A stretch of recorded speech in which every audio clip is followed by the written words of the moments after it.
Bienvenue en Irak, ça fait très longtemps que j'ai envie de visiter ce pays et maintenant je t'emmène pour visiter tout ça avec moi. Il faut savoir que j'ai mis 31 heures pour passer la frontière, c'était assez long. C'était tout simplement parce que la frontière était fermée le vendredi. Et donc je suis arrivé avec un autre voyageur, on était deux, et on est arrivé le vendredi matin. Ils nous ont laissé entrer dans la frontière, donc ils ont ouvert le portail, ils nous ont demandé nos passeports, ils nous ont laissé rentrer. Et une fois qu'on était à l'intérieur, un officier qui est venu en moto pour nous faire garer à un endroit spécifique. Et une fois qu'on était garé, il nous a dit voilà, maintenant il faut attendre demain parce qu'aujourd'hui c'est fermé. Donc ils nous ont vraiment coincés dedans, ils nous ont rien dit avant qu'on passe ce portail et on s'est retrouvés bloqués là pendant 2 jours, enfin pendant 1 jour plutôt. Mais bon, finalement c'était pas très grave, on avait tout ce qu'il fallait. Je le répète encore, je crois que je l'ai déjà dit sur d'autres vidéos, mais quand tu t'apprêtes à passer une frontière, quand c'est des grosses frontières comme ça, il faut vraiment que tu aies tout avec toi.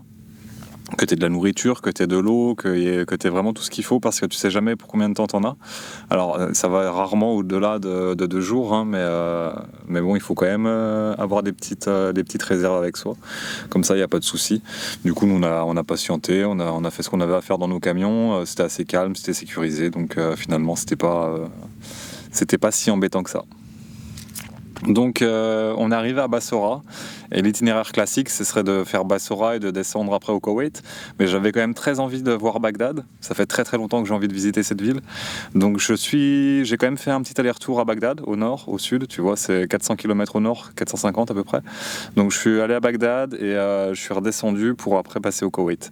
Je retournerai en Irak au printemps, donc c'est pas la seule partie de l'Irak que tu vas voir, parce que là c'était vraiment juste histoire d'aller jeter un petit coup d'œil et ce printemps je retournerai mais là je visiterai beaucoup plus parce qu'il faut savoir que l'Irak c'est vraiment très très fatigant, ça dépasse tout ce qu'on peut imaginer quoi. Les routes sont relativement dangereuses, donc il faut être très très attentif quand tu roules. Il y a de la pollution qui est très marquée, non seulement les véhicules, mais en plus les poubelles. Ils font brûler les poubelles partout, n'importe où, n'importe quand, n'importe comment. Donc t'as des nuages de fumée dans tous les sens. Ensuite, il y a les puits de pétrole qui brûlent des gaz en permanence de partout. Donc les odeurs, elles sont fortes, elles sont présentes tout le temps. Moi, ça me gêne quand même beaucoup, parce que là, c'est vraiment très fort.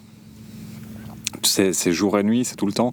Le bruit, c'est pareil. En Irak, tu peux pas vraiment te poser au calme dans la nature. La police, elle te laisse pas vraiment faire parce que c'est trop dangereux pour toi.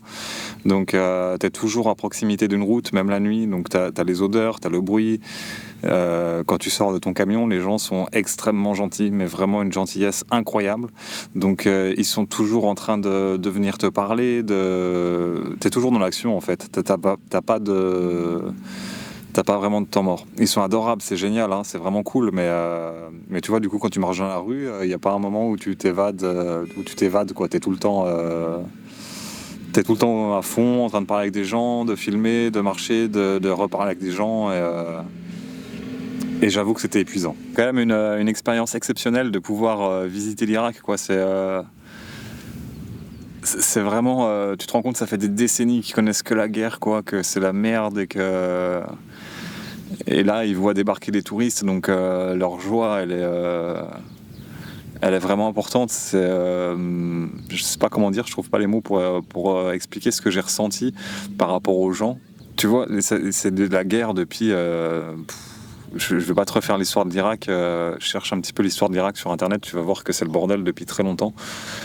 Et voir quelqu'un qui se promène comme ça dans leur pays juste pour visiter, ça les épate, quoi. Mais vraiment, ça les épate fort.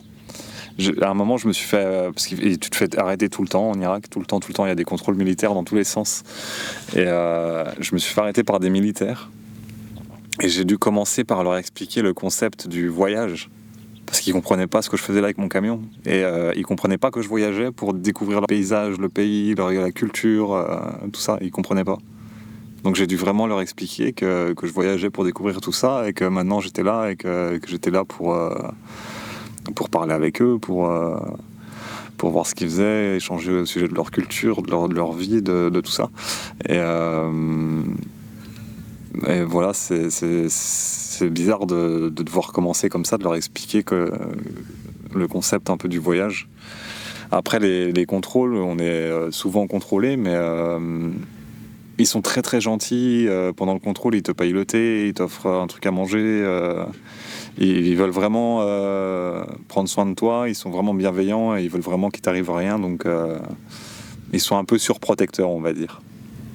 Mais ça se passe toujours bien. C'est juste que quand tu prends la route, il faut prévoir suffisamment de temps parce que tu peux te faire arrêter vraiment à de nombreuses reprises. Et quand tu te fais arrêter, c'est pas un petit contrôle où tu montes ton passeport et tu repars, quoi. Tu coupes le camion, tu descends, tu vas dans le bureau. Dans le bureau, tu mets ton passeport, les papiers du camion. En général, il faut toujours qu'ils appellent le chef, que le chef lui donne son avis. Enfin, y en a pour 20 minutes, 30 minutes, quasiment tout le temps, quoi. Donc voilà, il faut prendre ça en compte parce que c'est pas si évident d'aller du point A au point B. Bien que ça se passe toujours très bien, mais il faut avoir ça en tête.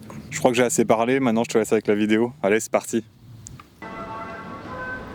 On est en ville à Nasiriyah et c'est un vrai bordel.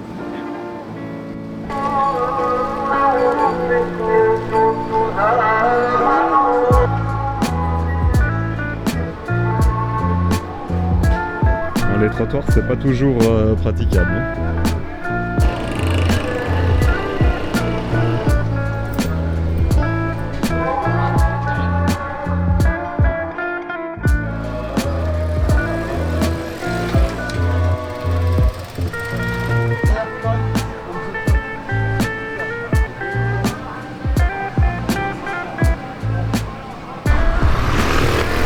J'ai mis tout ça là pour faire de l'ombre sur la rue. Bon, il est 14h, il commence à faire hyper chaud.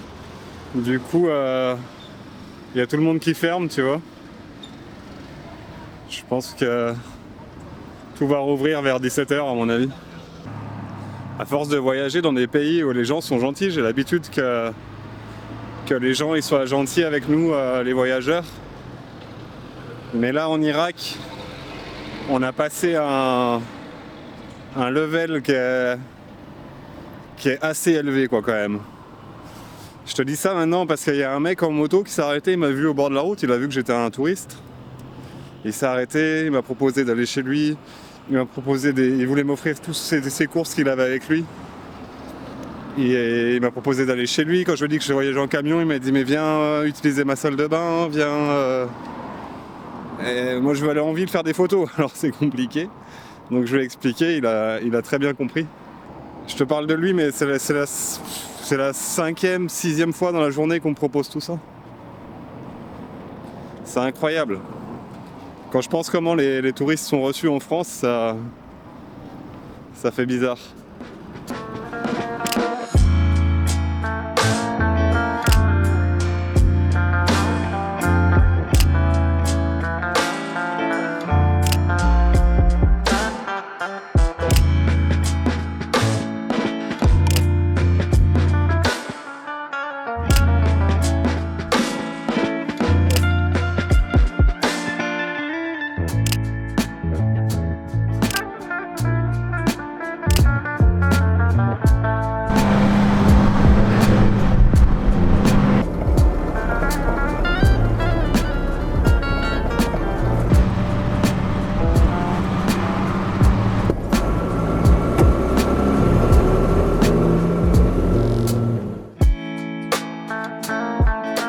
C'est assez incroyable d'être ici en camion quand même, je tiens à le dire.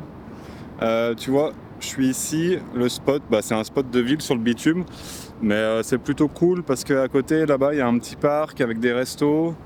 Je suis quasiment au centre-ville. Là j'ai trouvé une application de taxi pour aller en ville, je me rappelle même plus le nom, je vais te le donner quand même. Donc c'est OBR. Et OBR en fait c'est comme Uber. Ça a l'air assez cher quand même par rapport à ce que j'ai trouvé jusqu'à maintenant en Iran et dans les autres pays. Là pour aller en ville c'est 20 minutes de route, enfin là où je veux aller plutôt, c'est à l'autre bout de la ville. C'est 20 minutes de route et ça me coûte à peu près 5 euros. Un peu moins de 5 euros. Mais bon voilà, ça reste quand même correct. Hein.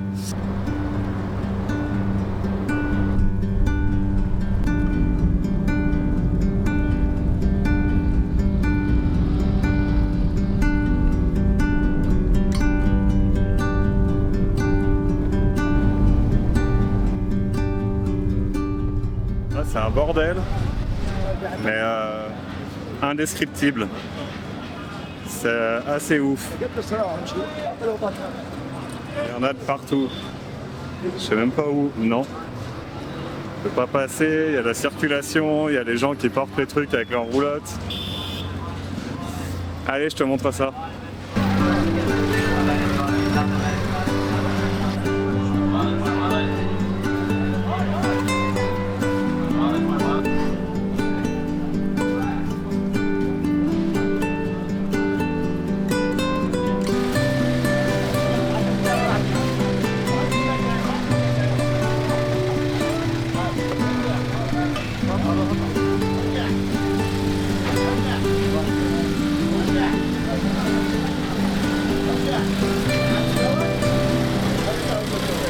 Bon, la ville elle est quand même dans un sale état. Comme tu peux voir, c'est quand même vraiment défoncé de partout. Par contre, l'ambiance est folle. Ça ne s'arrête pas, ça bouge, ça bouge, ça bouge. Les gens viennent te voir, t'invitent à manger, t'invitent à prendre un thé. Ça n'arrête pas de bouger, quoi. C'est vraiment hyper intense.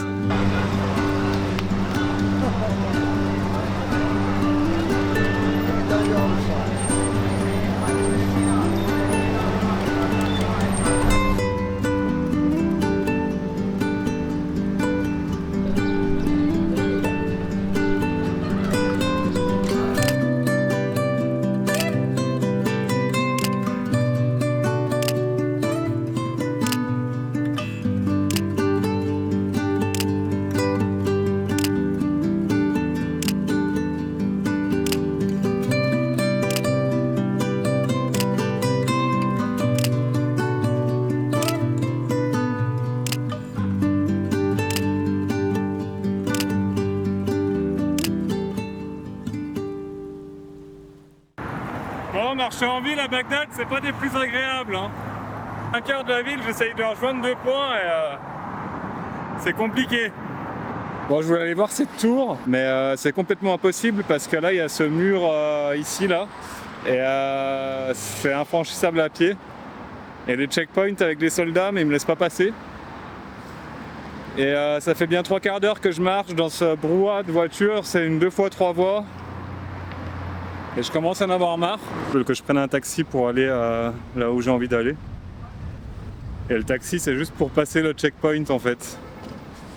Donc, vu que c'est un peu trop ridicule de prendre un taxi pour se faire contrôler dans le taxi et sortir du taxi derrière, je vais aller voir ailleurs.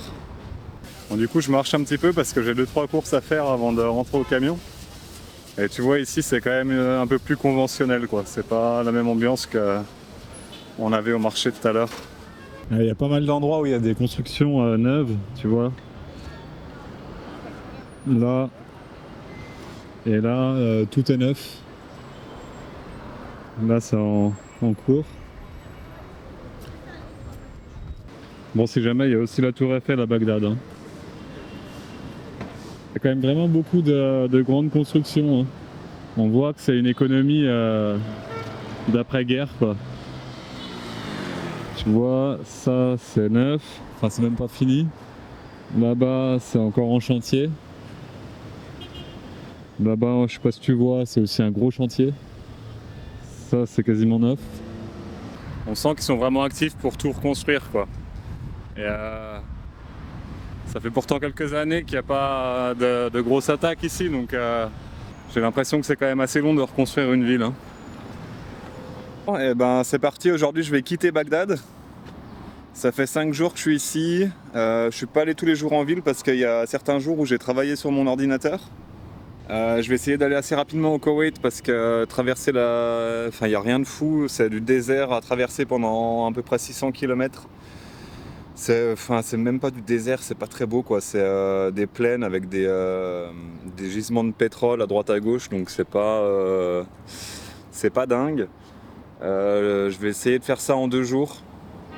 Tu vois, si je fais 400 km aujourd'hui, demain je fais 150 par là et je passe la frontière du Koweït, ce serait cool. Pourquoi je quitte Bagdad? C'est aussi parce qu'en ce moment il y a quelques attaques de drones sur la ville, enfin sur la proximité de la ville, pas tout à fait en ville mais aux alentours.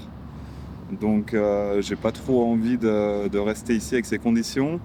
Et ensuite je vais revenir ici un peu plus tard. Donc là j'ai eu un bon petit aperçu de la ville et je pourrais en voir un peu plus quand je reviendrai ici dans quelques mois. Donc voilà, je vais faire mon niveau d'huile, tous les niveaux, parce qu'il fait 40 degrés, donc le camion il risque de souffrir si on n'a pas tous les niveaux ok. Et puis voilà, après on prend la route.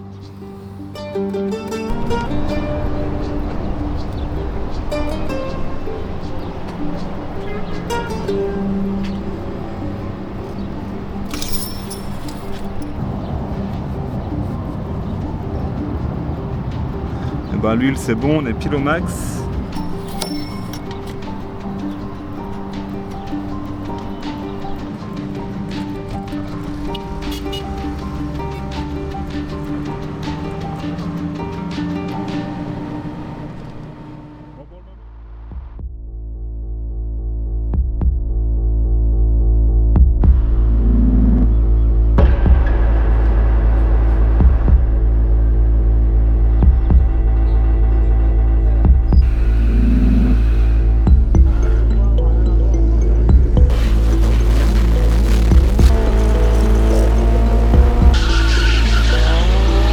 T'as quand même un petit parachute pour l'arrêter, hein, parce que les freins ils doivent pas suffire.